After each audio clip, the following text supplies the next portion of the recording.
లేడా? భద్రాచలం రామన్ ఉన్నాడు, యాదాద్రి నరసన్ ఉన్నాడు, ఏడుపాయల దుర్గం ఉన్నది మనకు. మరి ఇంతమందికి మనం చేసుకుంటూ పోతుంటే ఆయన ఓన్లీ రాముడు అక్షంతలు అని చెప్పేసి రాముని గుడి కట్టక ముందే, రాముని అక్కడ పట్టాభిషేకం జరగక ముందే అక్షింతలను పంపించి ఓట్లు వేసుకుంటా అంటే కుదరదు. ఎందుకంటే తెలంగాణకు నువ్వు చేసింది ఏం లేదు. అందుకే దయచేసి మిమ్మల్ని అందరినీ రిక్వెస్ట్ చేస్తా ఉన్నాను, ముగ్గురు అభ్యర్థులను చూడుండ్రి. ఒకరు కులంతో వస్తున్నారు, చదువుకున్న వ్యక్తి కాదు. పాపం ఆయనను నిజంగా వేరే వాళ్ళు పోటీ చేసేది ఉండే, ఆయనను ముందుకు నూకింది, ఎట్లా జరిగింది, ఎట్లా ఓడిపోతుంది కాంగ్రెస్ పార్టీ అని ఆయనకి ఇబ్బంది ఉన్నది. అట్లనే రఘునందన్ రావు, ఆయన సంగతి మీకు అందరికీ తెలుసు. ఇక మూడో వ్యక్తి మన అభ్యర్థి వెంకట్రామరెడ్డి గారు. మా మా మా ఎన్నుకున్న వాళ్ళు గుర్తు చేస్తుండ్రు. మెడికల్ కాలేజీలో 100 సీట్లు కేసీఆర్ సార్ ఇచ్చిండ్రు. మెదక్ల 100 సీట్లు ఇస్తే రేవంత్ రెడ్డి ఏం చేసింది తెలుసా?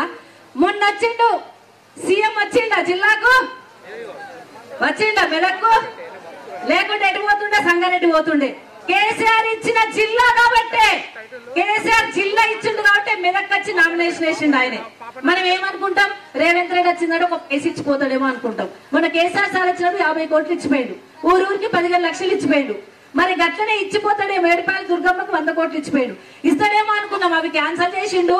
వచ్చినప్పుడు ఒక్క పైసలే, కానీ ఒక్కడు పని చేసిండు. 100 సీట్లతో కేసీఆర్ సార్ మెడికల్ కాలేజ్ పెడితే 50 సీట్లు కొడంగల్కి ఎత్తుకుపోయిండు రేవంత్ రెడ్డి గారు. అక్కడ మెడికల్ కాలేజ్ పెట్టుకున్నాడు. ఇది ఎంత సిగ్గుచేటు. ఇక్కడ ఉన్న ఎమ్మెల్యే ఏం చేస్తున్నాడు? 50 సీట్లు కొడంగల్ పోతే మెడికల్ కాలేజ్ సీట్లు తీసుకపోతే మనకి ఇక్కడ ఇబ్బంది కాదా? మరి ఇక్కడ ఉన్న ఎమ్మెల్యే ఏం చేస్తున్నాడు? చిక్కడు దొరకదు అంతే. అవునా కాదా? చిక్కుతున్నాడా, దొరుకుతున్నాడా? మరి ఈయన ఏం చేస్తున్నాడు? మెడికల్ కాలేజ్ సీట్లు పోయినాయి. అందుకే జాగ్రత్తగా ఉండండి. ఇప్పటి నుండే మొదలైంది వాళ్ళు, ఇప్పటి నుండే మనకు ఇబ్బంది పెట్టే రకం మొదలైంది. అనేక హరాస్మెంట్ కేసులు పెట్టినా భయపడతారు, భయపడాల్సిన అవసరం లేదు.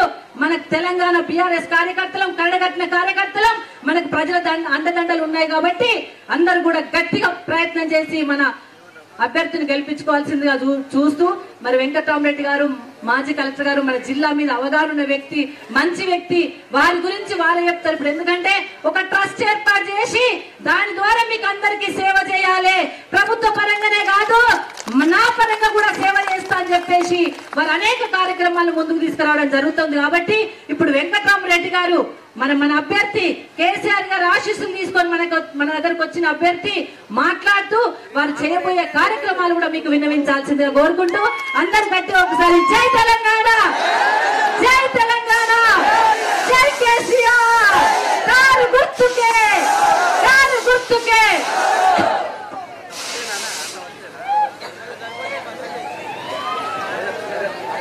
ఈ కార్యక్రమానికి అధ్యక్షత వహిస్తున్న మన మాజీ శాసనసభ్యురాలు డిప్యూటీ స్పీకర్ మాజీ డిప్యూటీ స్పీకర్ గారు పెద్దలు శ్రీ పద్మా దేవేందర్ రెడ్డి గారికి, అదేవిధంగా వేదిక మీద ఉన్న ఎమ్మెల్సీ గౌరవనీయులు సుభాష్ రెడ్డి గారికి, ఎక్స్ఎమ్మెల్యే శశిధర్ రెడ్డి గారికి, అదేవిధంగా మన కంటారెడ్డి తిరుపతి రెడ్డి గారికి, పార్టీ అధ్యక్షులు విష్ణు గారికి, మరి వేదిక మీద ఉన్న అందరికి కూడా, సోమరన్నకు, అదేవిధంగా వేదిక మీద ఉన్న అందరికీ, బాలగౌడ్ గారికి, అదేవిధంగా వేదిక మీద ఉన్న అందరికీ కూడా పేరు పేరున, దయచేసి సమయం లేదు కాబట్టి ఏమనుకోకండి, పేరు పేరున మీ అందరికీ, అదేవిధంగా ఇంత రాత్రి అయినా కూడా ఇవాళ ఈ ఎన్నికల సమావేశానికి మీరందరూ కూడా మాతో పాటు ఉండడానికి ఇక్కడికి వచ్చిన మీ అందరికి కూడా శిరస్సు వంచి మీ అందరికి కూడా ధన్యవాదాలు తెలుపుతా ఉన్నాను.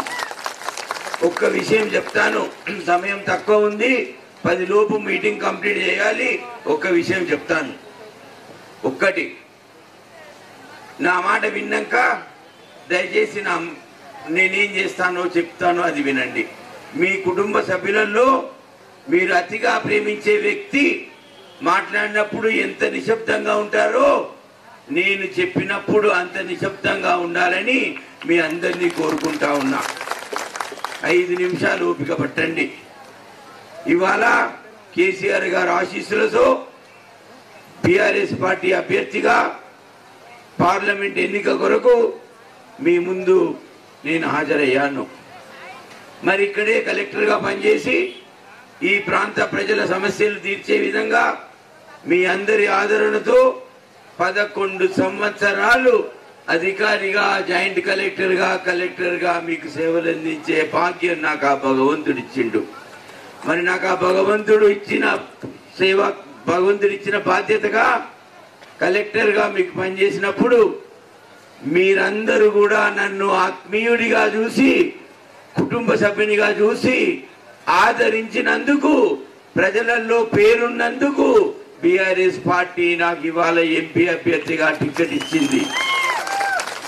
మరి ఒక విద్యావంతునిగా, ఈ ప్రాంత విషయాలు తెలిసిన వ్యక్తిగా, ఒక కలెక్టర్గా, ఈ ప్రాంతానికి భవిష్యత్తు ఏంటి అని ఆలోచించిన అధికారిగా, 25 సంవత్సరాలు పరిపాలనా అనుభవం ఉన్న వ్యక్తిగా మీ సేవ చేయడానికి ఈ రోజుని మీ ముందుకు వచ్చాను.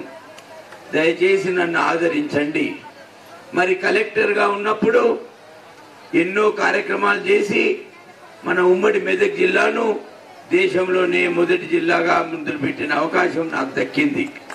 మరి అదేవిధంగా మన ఇంట్లో సమస్య వస్తే సర్పంచ్ దగ్గరికి వెళ్ళినా, ఎంపీపీ దగ్గరికి వెళ్ళినా, జెడ్పీటీసీ దగ్గరికి వెళ్ళినా, శాసనసభ్యుల దగ్గరికి వెళ్ళినా వారనేది ఒక్క విషయం, కలెక్టర్కి చెప్దాం, కలెక్టర్ దగ్గరికి వెళ్దాం, తహసీల్దార్ పని చేయకుంటే కలెక్టర్ దగ్గరికి వెళ్దాం, ఎంపీడీ ఆఫీసులో పని కాకుంటే కలెక్టర్ దగ్గరికి వెళ్దాం అంటారు. మరి కలెక్టర్ దగ్గరికి వెళ్తే ఆయన పని చేస్తాడనే నమ్మకం ఉంటుంది. మరి అట్లాంటి నమ్మకమైన వ్యక్తి కలెక్టర్గా పనిచేసి మీకు సేవలు అందించిన వ్యక్తి ఇవాళ మీకు ఓట్లు అడిగినప్పుడు మీరు ఇవ్వరా అని చెప్పి మిమ్మల్ని అడుగుతా ఉన్నాను.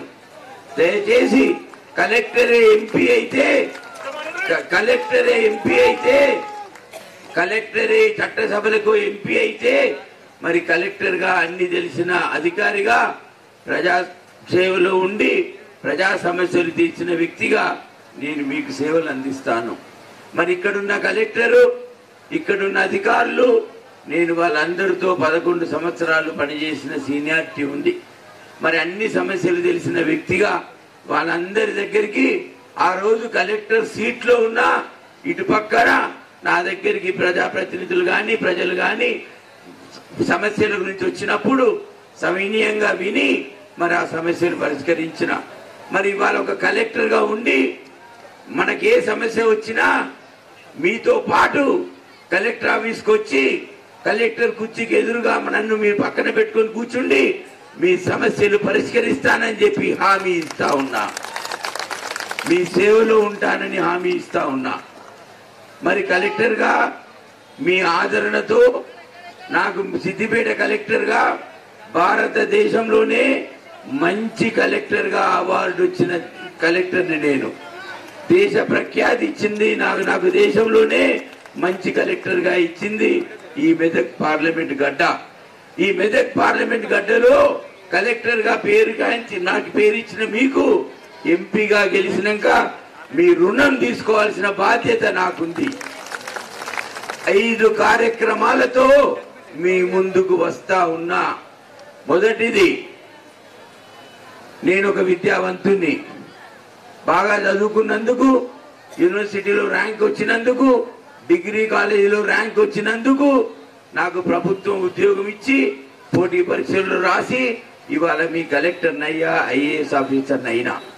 మరి నేను విద్యావంతునిగా ఉన్నప్పుడు, ప్రభుత్వ ఉద్యోగిగా పనిచేస్తున్నప్పుడు నిరుపేద కుటుంబాలు ఫీజులు కట్టకుండా ప్రతిభ గల కొడుకు బిడ్డలకు ఉన్నత చదువులు చదివించడానికి, ఇంజనీరింగ్ చదివించడానికి, డిగ్రీ చదివించడానికి డబ్బులు లేకుండా సతమతమయ్యే కుటుంబాలు మన గ్రామాలలో ఇంకా ఉన్నాయి.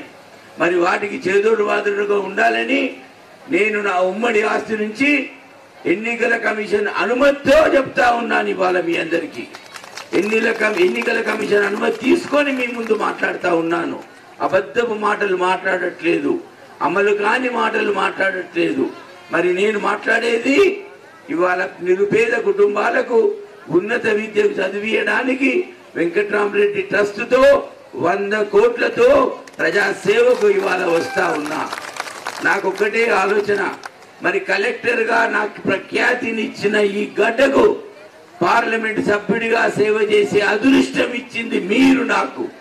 మరి మీ ఓటు తీసుకొని ఇవాళ నేను ఎంపీ అయినప్పుడు మరి నా రుణం ఏ విధంగా తీర్చుకోవాలనే ఆలోచనతో భగవంతుడు ఇచ్చిన విద్య, ఉమ్మడి కుటుంబం ఇచ్చిన ఆస్తి, ఆ రెండింటిని కలిపి మీ సేవలో ఉంటానని ప్రతిజ్ఞ చేస్తా ఉన్నాను. రెండవ విషయం, మరి నేను పోటీ పరీక్షలు రాసి కొన్ని వేల మంది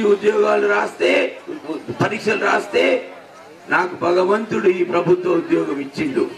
మరి భగవంతుడు నాకు ఈ ప్రభుత్వం ఇచ్చిండంటే పోటీ పరీక్షలు రాసేటప్పుడు నేను చిక్కడపల్లిలో హైదరాబాదులో ₹1,00,000 పెట్టి కోచింగ్ సెంటర్లో జాయిన్ అయి ఫీజు కట్టి కిరాయి రూమ్లో ఉండి మెస్లో భోజనం చేసుకుంటూ పుస్తకాలు కొనుక్కొని చదువుకుంటే నాకు ఈ పెద్ద ఉద్యోగం వచ్చింది.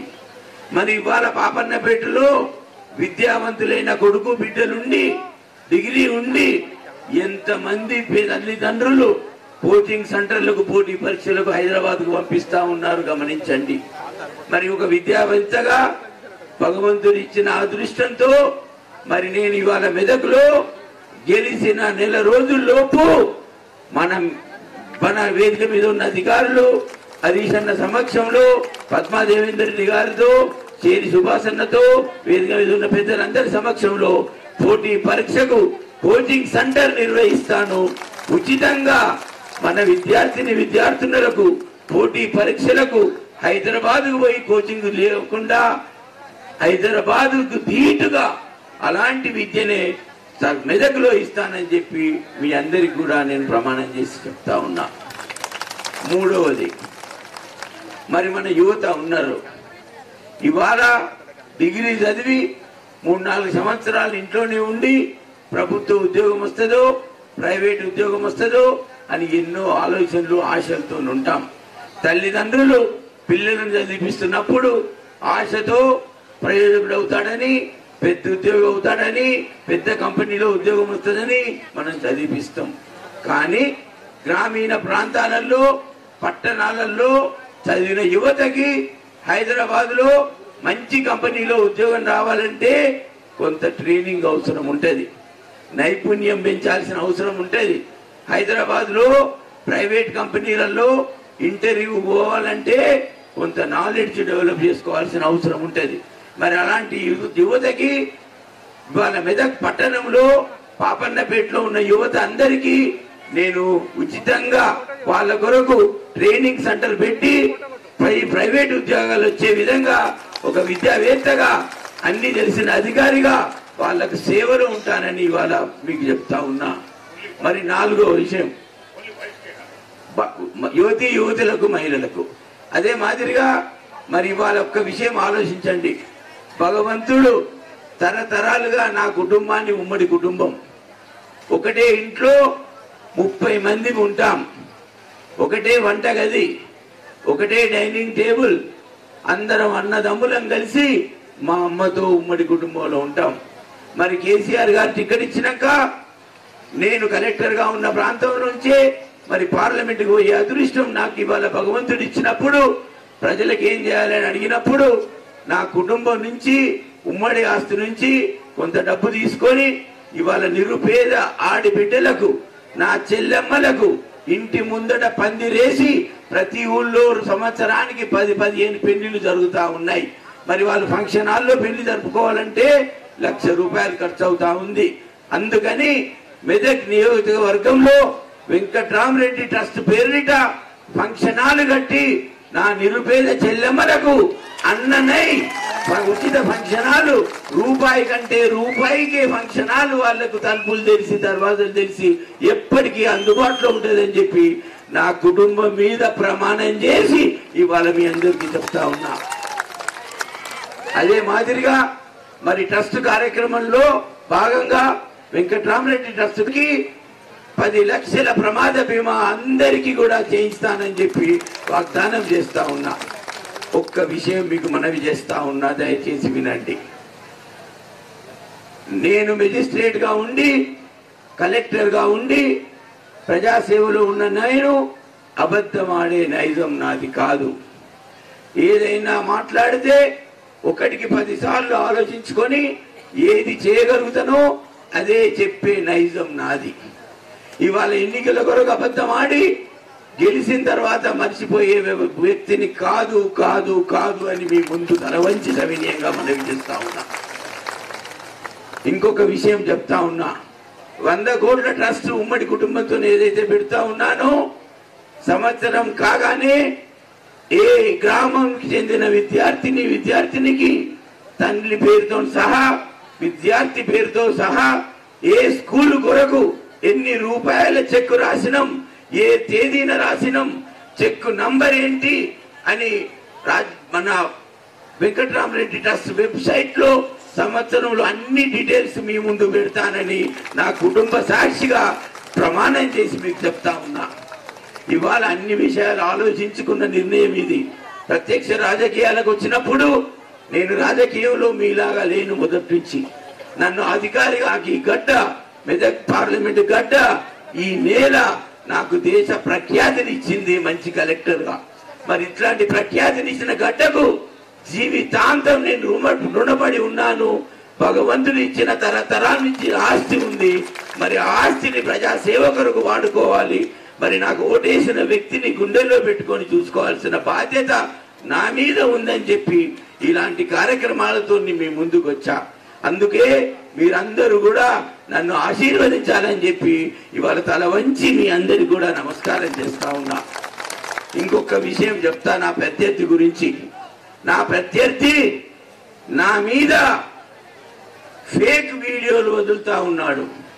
వెంకట్రామరెడ్డి అంటే దుర్మార్గుడు, వెంకట్రామరెడ్డి అంటే పనికిరానోడు, వెంకట్రామరెడ్డి అంటే మోసగాడని చెప్పి ఇవాళ నా ప్రత్యర్థి ఫేక్ వీడియోలు పెడతా ఉన్నాడు. ఆయన ఎంత నీచుడో మీ అందరికీ తెలుసు. మొన్న దుబ్బాక ఎలక్షన్ లో తప్పుడు వాగ్దానాలు ఇచ్చి అందరినీ మోసం చేసి ఎమ్మెల్యే కుర్చీలో 4 సంవత్సరాలు స్వర్గీయ రామలింగారెడ్డి గారు చనిపోయిన తర్వాత కూర్చొని అందరి మీద తప్పుడు వాగ్దానాలు చేసి ఏ ఒక్క వాగ్దానం కూడా ఇవ్వని వ్యక్తి కావాలా? ఒక సౌమ్యుడు మాటిస్తే వెనుకపోని వెంకట్రామరెడ్డి, ఒక మెజిస్ట్రేట్ గా ఉన్న నేను కావాలా అని మీ అందరిని కూడా తల వంచి అడుగుతా ఉన్నాను. నాకు అలవాటు లేదు అబద్ధాలు ఆడేది. ఇవాళ ఒక వీడియో చేశాడు. ఇవాళ పోలీస్ కంప్లైంట్ ఇచ్చా, డీజీపీకి ఎస్పీకి కంప్లైంట్ ఇచ్చినా. ఇవాళ ఒక వీడియో చేశాడు. మూర్ఖుడు. ఎలాంటి వాడంటే వెంకట్రామరెడ్డి మాట్లాడుతూ వెంకట్రామరెడ్డికే ఓటేయొద్దు, బీఆర్ఎస్ పార్టీకి ఓటేయొద్దు అని ఒక మూర్ఖుడైన వీడియో ఇచ్చాడు. సో నాకు చెప్పినట్టుగా ఇలాంటి నీచ గుణాలున్న వ్యక్తి ఇవాళ రాజకీయాలలో అనుమతిద్దామా? చెప్పండి, అనుమతిద్దామా?